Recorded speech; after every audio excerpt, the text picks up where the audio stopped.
नमस्कार। आज हम भारत की संविधान की कहानी पर बात करेंगे। पर ये कोई साधारण कहानी नहीं है। ये कहानी है एक ऐसी किताब की जो सिर्फ किताब नहीं बल्कि एक जीता जागता दस्तावेज है। एक ऐसा दस्तावेज जो पिछले 70 सालों से भारत के साथ साथ बदलता आया है और विकसित होता रहा है।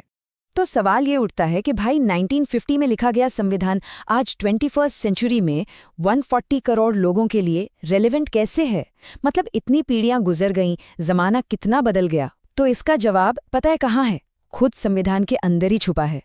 और वो जवाब है अनुच्छेद 368। इसे आप संविधान का इंजन ऑफ चेंज भी कह सकते हैं। यही वो शक्ति है जो हमारे संविधान को पत्थर की लकीर बनने से रोकती है और उसे समय के साथ ढलने की, विकसित होने की ताकत देती है। अच्छा, तो ये बदलाव होता कैसे है? देखिए, ये जो पूरी प्रक्रिया है, इसका आइडिया हमें दक्षिण अफ्रीका के संविधान से मिला। और ये शक्ति सिर्फ और सिर्फ हमारी संसद के पास है, जो संविधान के भाग 20 में साफ साफ लिखा हुआ है। चलिए अब कहानी में थोड़ा पीछे चलते हैं। उस दौर में जब भारत एक नया गणराज्य बना था। ये वो समय था जब देश की बुनियाद रखी जा रही थी और हमारे संविधान को अपनी पहली बड़ी चुनौतियों का सामना करना पड़ा। सोचिए, उस दौर में कितनी उथल-पुथल थी। 1951 में यानी पहले ही साल जमीनी सुधारों के लिए पहला संशोधन आ गया। फिर 1956 में राज्यों की सीमाओं को फिर से बनाने के लिए 7वां संशोधन आया। उस दौर का हर एक संशोधन उस वक्त की किसी बड़ी जरूरत या चुनौती का जवाब था। और सबसे कमाल की बात तो ये है कि पहला संशोधन संविधान लागू होने के महज 1 साल के अंदर ही करना पड़ा। हुआ ये कि सरकार भूमि सुधार कानून ला रही थी और जमींदारों से अदालत में चुनौती दे रहे थे, तो इन कानूनों को बचाने के लिए संविधान में 9वीं अनुसूची जोड़ी गई।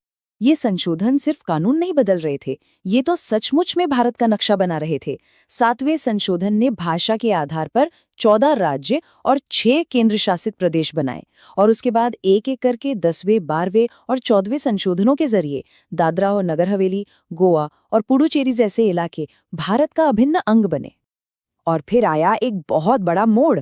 1971 में 24वें संशोधन ने ये स्थापित कर दिया कि संसद मौलिक अधिकारों सहित संविधान के किसी भी हिस्से को बदल सकती है।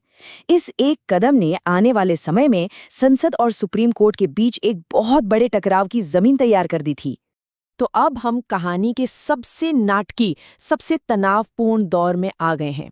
ये वो दौर था जो आपातकाल के इर्द गिर्द घूमता है और ये असल में विचारधाराओं और शक्तियों की एक जबरदस्त रस्साकशी थी। ये रस्साकशी यहाँ साफ दिखती है। एक तरफ है 42वां संशोधन, जिसे मिनी संविधान भी कहा जाता है। इसने प्रस्तावना से लेकर सरकार की शक्तियों तक इतने बदलाव किए कि संविधान का चेहरा ही बदल गया। तो दूसरी तरफ 2 साल बाद आई 44th संशोधन की बारी, जिसका मकसद था 42वां संशोधन के बहुत सारे बदलावों को उलटना और संतुलन को फिर से बहाल करना। खैर, उस राजनीतिक तूफान के बाद संविधान में कुछ ऐसे सुधार हुए जिन्होंने हमारी राजनीति और लोकतंत्र के खेल के नियम ही हमेशा के लिए बदल दिए। इनमें से एक था 52वां संशोधन। ये सीधे सीधे उस आया राम गया राम वाली राजनीति पर एक लगाम थी। उस दौर में नेताओं का पार्टियां बदलना आम बात थी, जिससे सरकारें स्थिर नहीं रहती थीं। तो इसी दल बदल को रोकने के लिए ये कड़ा कानून लाया गया। क्या आप जानते हैं, दशकों तक भारत में वोट डालने की उम्र 21 साल हुआ करती थी, लेकिन फिर 1979 में 61वें संशोधन ने एक बहुत बड़ा बदलाव किया और वोटिंग की उम्र घटाकर 18 साल कर दी गई।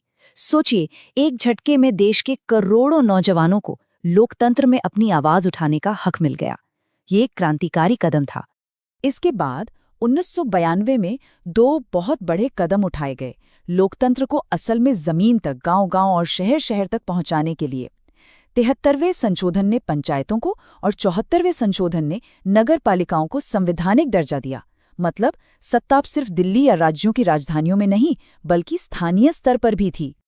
और फिर 2002 में आया एक और ऐतिहासिक बदलाव।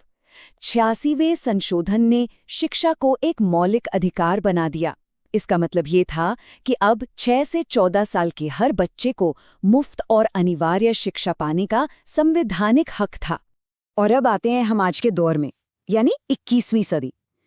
देखते हैं कि इस सदी में संविधान ने कौन-कौन से बड़े मील के पत्थर पार किए हैं, जिन्होंने आधुनिक भारत को एक नई शक्ल दी है। इस नए दौर में भी बड़े बदलाव जारी रहे। 2016 में 101वें संशोधन से देश में जीएसटी लागू हुआ, जिसने पूरे देश के टैक्स सिस्टम को एक कर दिया। 2019 में 103वें संशोधन ने आर्थिक रूप से कमजोर वर्गों के लिए 10% आरक्षण का प्रावधान किया। और अभी हाल ही में 2023 में 106वें संशोधन यानी नारी शक्ति वंदन अधिनियम ने लोकसभा और विधानसभाओं में महिलाओं के लिए 33% आरक्षण को हकीकत बना दिया है। तो इतनी सारी जानकारी के बाद चलिए एक फटाफट रिकैप करते हैं, ताकि कुछ सबसे जरूरी बातें हमें हमेशा के लिए याद हो जाएं। तो वो कौन सा संशोधन था जिसे उसके बड़े और व्यापक बदलावों की वजह से मिनी संविधान तक कह दिया गया? बिल्कुल सही, 42वां संशोधन। और वो कौन सा क्रांतिकारी कदम था जिसने करोड़ों युवाओं को वोट देने का अधिकार दिया, जब वोटिंग की उम्र 21 से घटाकर 18 साल कर दी गई? जी हाँ, 61वां संशोधन।